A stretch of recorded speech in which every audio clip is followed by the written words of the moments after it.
Buenos días, soy el doctor Hermán Esteban Ordóñez, docente de la Cátedra de Semiología de la Facultad de Medicina de la UNT, y hoy nos convoca este tema de la materia, que es el examen físico de las venas yugulares. Vamos a pasar al desarrollo del mismo. Vamos a comenzar diciendo que las venas yugulares son dos venas que se extienden a ambos lados del cuello como constituyentes de los troncos venosos brachiocefálicos que van a desembocar en la vena cava superior. ¿Qué va a comprender el estudio semiológico de las venas yugulares? Este es el orden que vamos a seguir para su estudio. Vamos a estudiar de ellas el llenado de las yugulares, el colapso inspiratorio, el pulso venoso y el reflujo hepatoyugular. Llenado yugular. Tenemos que recordar que en condiciones normales toda vena ubicada por debajo del plano del corazón se encuentra llena y toda vena ubicada por arriba del plano del corazón se encuentra vacía. ¿Dónde está este plano cardíaco? Está a la altura de la aurícula derecha y lo vamos a denominar o conocer con el nombre de plano o eje flebostático.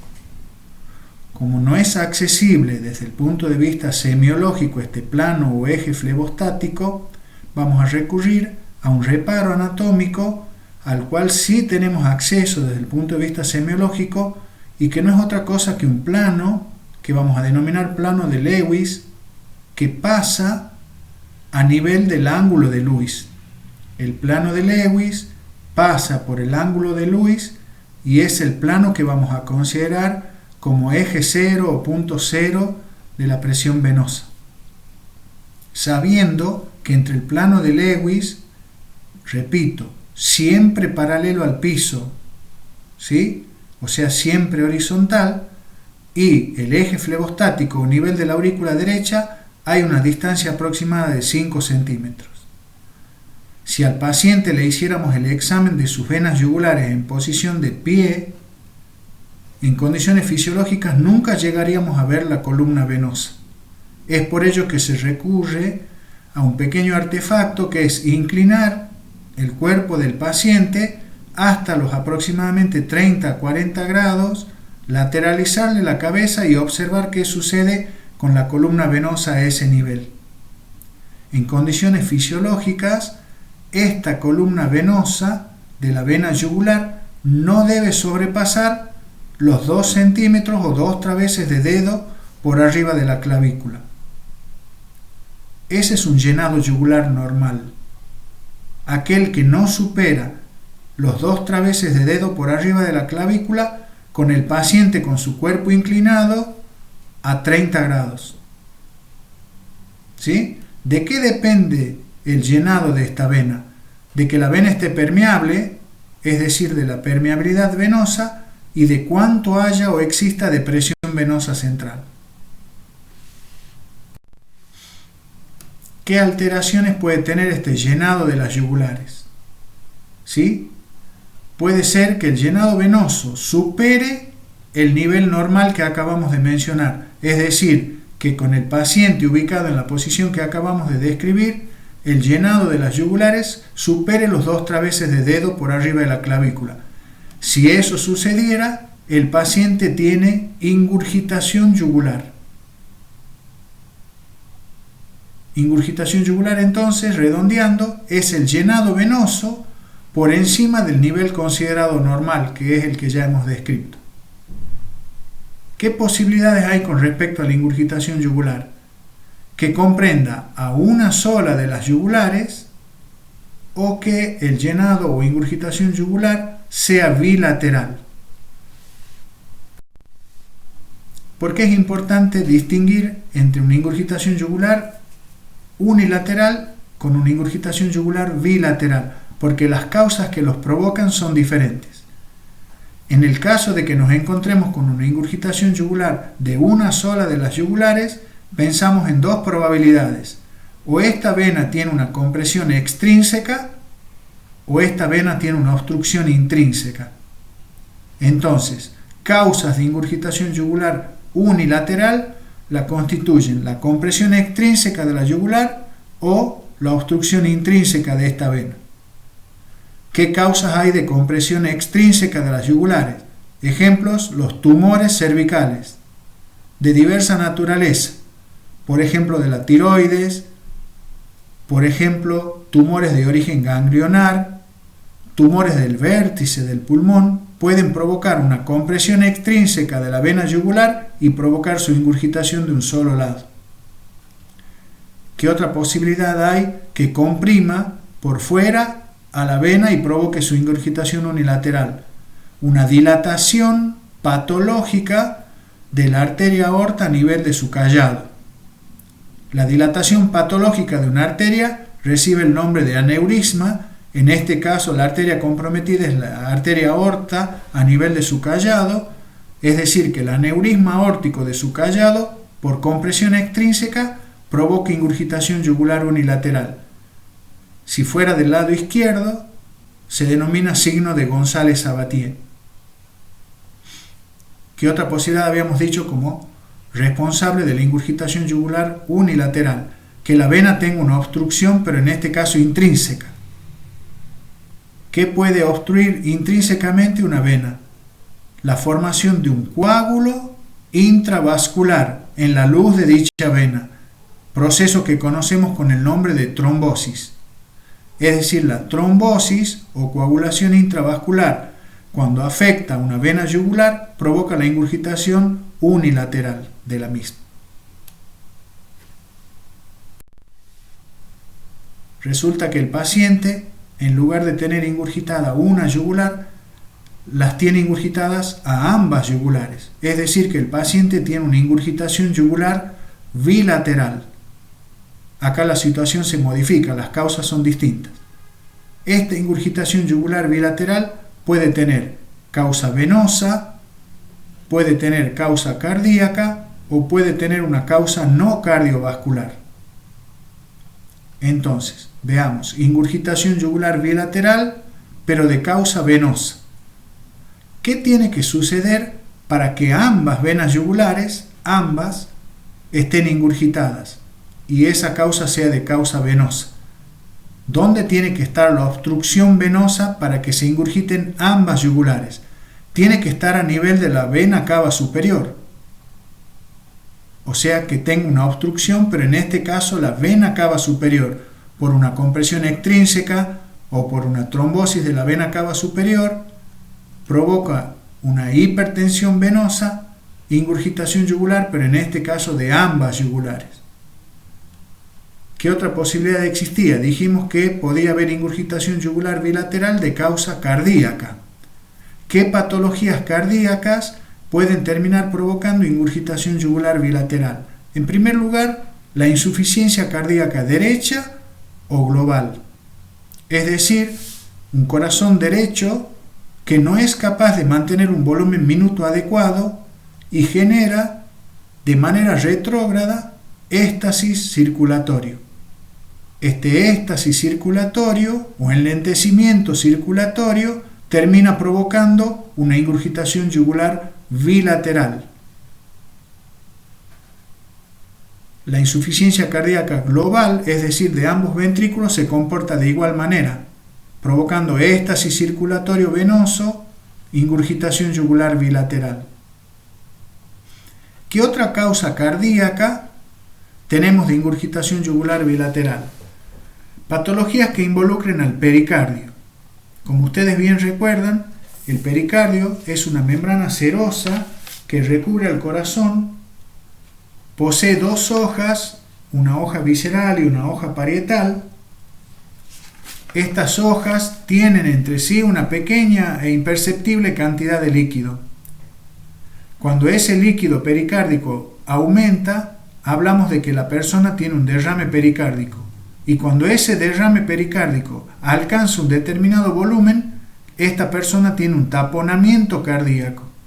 Es decir, esta acumulación de líquido entre las hojas del pericardio genera una alteración en la función diastólica o de llenado del corazón, impidiendo un llenado normal, provocando éxtasis circulatorio retrógrado, y ese éxtasis circulatorio retrógrado, producto o consecuencia del taponamiento cardíaco, genera ingurgitación yugular bilateral. ¿Qué otra causa cardíaca que también involucra al pericardio tenemos de ingurgitación yugular bilateral?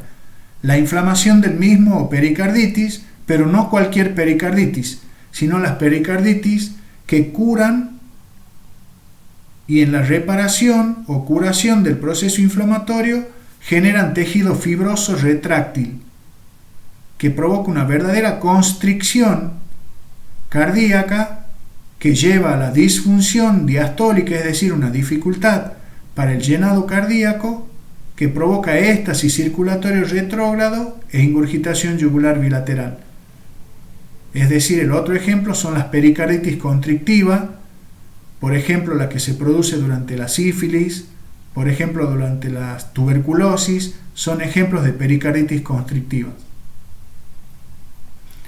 Finalmente, otra causa de ingurgitación yugular bilateral, habíamos dicho que podían ser estas causas no cardiovasculares.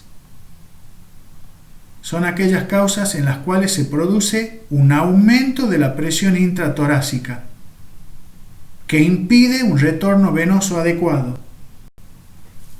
Este aumento de la presión de la presión intratorácica que impide un retorno venoso adecuado puede estar provocado por, vamos a citar ejemplos, un enfisema pulmonar. Un paciente enfisematoso puede tener un aumento en la presión intratorácica, dificultad en el retorno venoso, ingurgitación yugular bilateral. De la misma manera se comportan los grandes derrames pleurales.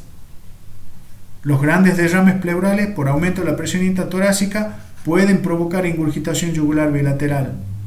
Y de igual forma, los neumotórax hipertensivos, es decir, cuando hay acumulación de aire a tensión en la cavidad pleural, aumenta la presión intratorácica y aumenta o provoca ingurgitación yugular bilateral. El segundo punto a estudiar en la semiología de las venas yugulares es el denominado colapso inspiratorio. ¿En qué consiste el colapso inspiratorio? Una persona, si yo le pido que inspire profundamente, esa inspiración profunda va a provocar un aumento de la presión negativa intratorácica en relación a la presión atmosférica. Este aumento de la presión negativa intratorácica va a llevar a una dilatación venosa de las venas intratorácicas con aumento de su capacitancia. Recordemos lo que era la capacitancia. La capacitancia es la capacidad de modificar el volumen con escasa modificación de su presión. Las venas cumplen ese requisito. Las venas son vasos de capacitancia o de reservo o reservorio. Aumentan mucho su volumen y no modifican demasiado su presión. Entonces, inspiración profunda, aumento de la presión negativa intratorácica en relación a la atmosférica, aumento de la capacitancia venosa de las venas intratorácicas, entre ellas a la vena cava superior. El aumento de la capacitancia venosa de la vena cava superior va a provocar un aumento del retorno venoso de las venas yugulares y va a llevar este aumento del retorno venoso a su colapso. Este es el proceso normal. Inspiración profunda, aumento de presión negativa intratorácica, aumento de la capacitancia venosa de las venas, en este caso de las venas cavas, colapso por aumento del retorno venoso en las mismas. Eso es lo fisiológico. ¿Qué puede suceder desde el punto de vista patológico? Es decir, cuáles pueden ser las alteraciones del colapso inspiratorio de las yugulares. Puede suceder que este colapso esté ausente. Por más que el paciente inspire de manera profunda, no se produzca un aumento del retorno venoso. Ausencia de colapso. Las venas yugulares permanecen iguales en la inspiración profunda. Eso puede suceder cuando existe una obstrucción a nivel de la vena cava superior, que vamos a denominar síndrome de la vena cava superior. ¿Qué otra causa puede provocar una alteración del colapso? ¿O qué otra alteración del colapso podemos encontrar? Podemos encontrar que en el momento de la inspiración profunda, en lugar de producirse el colapso como era lo que esperábamos, se produzca un aumento de la ingurgitación de la vena yugular, un aumento en la altura de las mismas. Esta respuesta, contraria a lo esperado, es una respuesta paradojal, que se denomina pulso venoso paradojal o pulso venoso de Kussmaul, es decir, un aumento de la ingurgitación yugular en el momento de la inspiración profunda en lugar del colapso. Eso puede suceder en dos patologías: en el taponamiento cardíaco, que ya hemos mencionado en qué consiste, y en la pericarditis constrictiva, la cual también ya hemos descrito. En ambas patologías, esta dificultad diastólica que tienen estas patologías para no permitir un retorno venoso adecuado, terminan provocando, con el aumento del retorno venoso, un aumento de la altura de la ingurgitación. Eso se va a denominar pulso venoso paradojal. Finalmente, la última alteración del colapso que podemos encontrar es el colapso mínimo, es decir, que se produzca una leve disminución de la altura de las yugulares durante la inspiración profunda. Mínima. No colapsan por completo, sino que disminuyen su altura sin colapsar. Esto sucede cuando existe una insuficiencia cardíaca derecha.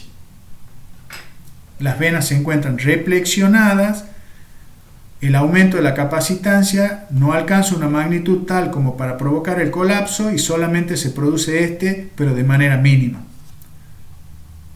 Repasando entonces, alteraciones del colapso inspiratorio, ausencia del mismo en el síndrome de la vena cava, aumento de la ingurgitación, respuesta paradojal o pulso venoso paradojal de Kussmaul en el taponamiento cardíaco y en la pericarditis, o colapso mínimo en la insuficiencia cardíaca derecha. El tercer punto a investigar o a estudiar en las venas yugulares recibe el nombre de pulso venoso. ¿Qué es esto de pulso venoso? Recordemos un poco de fisiología. En condiciones fisiológicas, el pulso venoso, o la circulación venosa, mejor dicho, es no pulsátil. ¿Qué significa? Que para que circule la sangre venosa se producen una serie de fuerzas que la impulsan, pero que no son pulsátiles. ¿Cuáles son ellas? Una primera fuerza que vamos a denominar bisatergo, que no es otra cosa que la presión postcapilar remanente. O sea, la sangre pasó del extremo arterial al extremo venoso del capilar, le queda un resto o residuo de presión al cual vamos a llamar bisatergo y hace o contribuye en parte a la circulación venosa. ¿Por qué más circula la sangre en una vena? Circula por la contracción de la masa muscular, que actúa como una verdadera bomba muscular que impulsa la sangre venosa. O sea, la contracción muscular es la segunda fuerza que impulsa la sangre venosa. Y el tercer motivo por el cual se produce un desplazamiento de la sangre venosa es por la presión negativa intratorácica que se produce durante la inspiración, que aumenta la capacitancia y aumenta el retorno venoso. Entonces, si acabamos de decir que la circulación venosa no es pulsátil, ¿por qué hablamos de pulso venoso? ¿O a qué vamos a llamar pulso venoso? Vamos a llamar así pulso venoso a una serie de elevaciones y depresiones que se producen en la pared de la vena. Pulso venoso entonces es una serie de elevaciones y depresiones que se producen en la pared de la vena y que no son otra cosa que la transmisión retrógrada de la actividad mecánica de las cavidades derechas del corazón. Entonces definimos nuevamente a ver si nos hemos entendido. ¿Qué es pulso venoso? Es una serie de elevaciones y depresiones que no son otra cosa que la transmisión retrógrada hacia las venas de la actividad mecánica de las cavidades derechas del corazón. A eso vamos a llamar pulso venoso. ¿Qué otra consideración vamos a tener con el pulso venoso? Vamos a decir que está formado por elevaciones y depresiones. De estas elevaciones, las más importantes a considerar, o la más importante a considerar, va a ser una diastólica que se denomina onda A del pulso venoso, ¿sí? Que corresponde a la sístole auricular. Y de las depresiones, la más importante es una que se produce durante la sístole ventricular y que vamos a denominar colapso X. ¿Dónde vamos a ir a buscarlos? A estos eventos en la yugular del paciente, en el extremo distal de la columna venosa. Es donde se hacen más ostensibles o visibles. Es decir, yo lo pongo al paciente en la posición adecuada, le lateralizo la cabeza y observo el extremo de la columna venosa en búsqueda de estas elevaciones y depresiones. Simultáneamente le tengo que tomar el pulso arterial. ¿Por qué debo hacer esa comparación entre el pulso arterial y el pulso venoso? Al pulso venoso lo miro, al pulso arterial lo palpo. ¿Por qué? Si ustedes recuerdan, durante la sístole, en el pulso arterial, que es esto que está representado acá, una curva de presión ventricular, durante la sístole, que es esto que está entre el primer y el segundo ruido, la sístole, durante la sístole el pulso arterial sufre una elevación. Por eso lo llamamos positivo. A diferencia del pulso venoso, que durante la sístole, que es este periodo que va entre los dos ruidos cardíacos, durante la sístole el pulso venoso, a diferencia del arterial que tenía una elevación, tiene una depresión. ¿Qué más podemos decir entonces? Comparando esto, que el pulso venoso es en condiciones fisiológicas negativo en relación al pulso arterial. Es decir, que tiene una depresión sistólica y no una elevación sistólica como tenía el pulso arterial. Dicho esto, vamos a mencionar cuáles son las alteraciones más frecuentes del pulso venoso. Puede que suceda que yo, mientras observo el extremo de la vena yugular, observe durante la diástole, es decir, no coincidiendo con el pulso radial, que es sistólico, una onda A, que era una elevación del pulso venoso, pero la observe de características gigantes, es decir, de mucha mayor amplitud o altura que lo normal. Eso va a suceder, como recordamos que la onda A estaba generada por la sístole auricular, cuando la sístole auricular sea muy enérgica. Entonces, onda A gigante, sabemos que la onda A es la sístole auricular, se produce con una sístole auricular enérgica. ¿Qué condición tiene que existir para que la sístole auricular sea tan enérgica? Una estrechez de la válvula tricúspide. ¿Qué es una estrechez tricuspidia? Es una apertura parcial de la válvula tricúspide. Si la válvula tricúspide, en lugar de abrirse por completo, lo hace de manera parcial, genera una dificultad para el vaciado auricular. Entonces se va a producir una onda A de mayor amplitud, que la vamos a denominar onda A gigante, y va a ser la traducción de esta estrechez tricuspidia. Puede que la onda A, esporádicamente y no de manera continua, adquiera el aspecto de un cañonazo, es decir, un gran ascenso de manera esporádica en la misma. ¿Cuándo va a suceder esto? Cuando existe un bloqueo a la conducción del impulso eléctrico entre la aurícula y el ventrículo, de tal manera que se produzca una disociación de la actividad mecánica de la aurícula en relación a la del ventrículo. El sistema cardionector, por diversos motivos, se encuentra en este momento bloqueado. Genera una disociación de la actividad auricular con respecto a la actividad ventricular. Cada una de ellas va a tener una actividad mecánica independiente. por un lado la aurícula, por otro lado el ventrículo.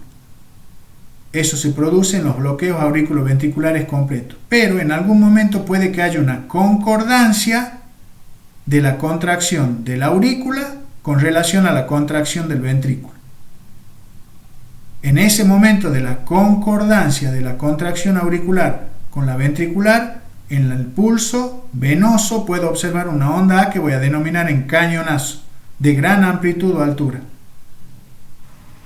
Entonces, onda A en cañonazo en bloqueos auriculoventriculares completos, pero con concordancia de la contracción auricular con la contracción ventricular. ¿Qué otra posibilidad hay con relación a las alteraciones de la onda A?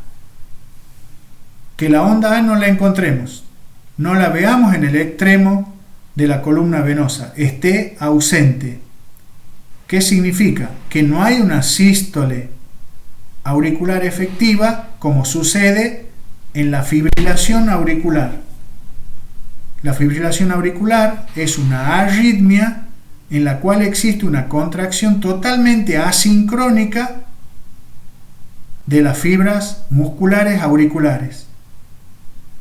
Por lo tanto, no existe una verdadera sístole auricular y la onda A se va a encontrar ausente. Onda A ausente, el primer ejemplo, la fibrilación auricular. O cuando exista algo que impida la transmisión retrógrada de ese fenómeno mecánico que era la sístole auricular hacia las venas yugulares. Por ejemplo, una obstrucción o síndrome de la vena cava superior que actúe impidiendo la transmisión retrógrada de la actividad mecánica de la aurícula y por lo tanto ausencia de onda A. ¿Qué otra posibilidad puede tener el pulso venoso con relación a lo normal? Que el pulso venoso, de ser negativo como habíamos descrito, es decir, que tenía una depresión durante la sístole, a partir de ahora tenga una elevación en la sístole. Es decir, que el pulso venoso se transformó en positivo. Se produce una arterialización del pulso venoso. Ahora, en lugar de ver un colapso sistólico, cuando observo la yugular, veo una elevación sistólica. ¿Qué ha sucedido para que esto pase? La válvula tricúspide no se ha cerrado por completo. Es decir, que la válvula tricúspide tiene una insuficiencia valvular. ¿Qué es una insuficiencia valvular? Es el cierre incompleto de una válvula, en este caso la válvula tricúspide. ¿Cuándo debía estar cerrada la válvula tricúspide? Debía estar cerrada en condiciones normales durante la sístole ventricular. Si ahora por cualquier motivo está abierta, se produce la sístole ventricular, en este caso derecha, la presión ventricular es mayor que la auricular, se produce un reflujo del ventrículo a la aurícula y de la aurícula hacia las venas cavas, porque su desembocadura no es valvulada, y de las venas cavas a las venas yugulares. Repito, insuficiencia o cierre incompleto de la válvula tricúspide, sístole del ventrículo derecho, reflujo de sangre de una cavidad de mayor presión como el ventrículo derecho hacia una de menor presión como la aurícula derecha, y de ahí a las venas cavas y de las venas cavas a las venas yugulares, que se produce en ellas una expansión sistólica que constituye lo que denominamos pulso venoso positivo. El último de los puntos a considerar en el estudio semiológico de las venas yugulares lo constituye el reflujo hepatoyugular. Acá yo voy a hacer una compresión manual, uni o bimanual, del hipocondrio derecho, o la puedo hacer con el puño, también a nivel de la región axilar inferior, comprimiéndolo fuertemente, intentando provocar un reflujo, como el nombre lo indica, de sangre desde el hígado hacia las venas yugulares. ¿Qué sucede cuando hago esto? Hago una presión sostenida sobre el hígado, o sea, sobre el hipocondrio derecho, y observo las yugulares. En condiciones normales se produce un ascenso que no dura más de unos 10 segundos y posteriormente se produce un descenso de la altura de las yugulares. Si ese ascenso inicial persiste en el tiempo y dura más del tiempo estipulado, de aproximadamente 10 a 15 segundos, yo digo que la persona tiene reflujo hepatoyugular positivo. O sea, en condiciones fisiológicas, la compresión hepática genera reflujo hacia la yugular, pero muy transitorio, de menos de 10 segundos. Si su duración se prolonga, yo digo que el paciente tiene reflujo hepatoyugular. ¿Qué indica esa prolongación o persistencia del reflujo hepatoyugular? O que el paciente tiene una insuficiencia cardíaca derecha, o un derrame pericárdico, o bien tiene una pericarditis constrictiva o tiene obstruida su vena cava superior. Intentemos hacer ahora una integración sindromática. Sabiendo qué es lo que estudiamos de las yugulares, intentemos ver qué va a suceder en los distintos síndromes con respecto a las mismas. Por ejemplo, en la insuficiencia cardíaca derecha, por ejemplo, en el síndrome de obstrucción de la vena cava superior o en las pericardiopatías. ¿Qué pasará con las yugulares atendiendo a todas estas variables que tenemos que estudiar de las mismas? Empecemos por la insuficiencia cardíaca derecha. ¿Qué vamos a observar en un paciente con insuficiencia cardíaca derecha en relación a sus yugulares? En primer lugar, va a tener ingurgitación yugular, es decir, la altura de las yugulares va a superar los 2 traveses de dedo por arriba de la clavícula, y esa ingurgitación yugular va a ser bilateral, con venas tortuosas que pueden llegar hasta el ángulo de la mandíbula o a veces superarlo. Entonces, en la insuficiencia cardíaca derecha, el paciente presenta ingurgitación yugular bilateral. ¿Qué más tiene en la insuficiencia cardíaca derecha el paciente? El pulso venoso está presente. Es normal, siempre y cuando conserve el ritmo normal del corazón. El colapso venoso inspiratorio, que se obtenía con la inspiración profunda por aumento del retorno venoso, es mínimo en estos pacientes. Y tienen finalmente reflujo hepatoyugular positivo, es decir, persistencia del reflujo hepatoyugular. La otra posibilidad es que la persona tenga una obstrucción de la vena cava superior que genere un síndrome de la vena cava superior. ¿Qué va a tener de particular un síndrome de la vena cava superior en relación al estudio de las yugulares? Estas personas van a tener ingurgitadas ambas yugulares, es decir, tienen ingurgitación yugular bilateral, a la cual se le va a agregar ingurgitación de las venas de los miembros superiores. ¿Sí? También se le va a agregar, por el éstasis venoso, cianosis en el área tributaria de la vena cava superior. Y por el mismo mecanismo, por éstasis venoso y aumento de la presión hidrostática, se le va a agregar edema en el área tributaria de la vena cava superior. Como esta área abarca la cara, el cuello y la porción superior de los hombros, a este edema, por similitud, se lo denomina edema en esclavina. La esclavina era una porción de las armaduras de los hombres de la Edad Media que abarcaba la cabeza, la cara y los hombros y el cuello.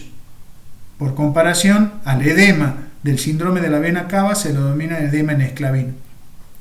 ¿Qué más tiene de particular una persona con un síndrome de la vena cava superior o sus yugulares? No tienen pulso venoso. Hay un impedimento a la transmisión retrógrada de la actividad cardíaca derecha hacia las venas yugulares. Por lo tanto, no hay pulso venoso. Y por el mismo motivo, si yo le pido que inspire profundamente en búsqueda del colapso inspiratorio, estas personas inspiran profundamente, pero no se produce el colapso porque no se transmite esta presión negativa intratorácica en la vena cava obstruida.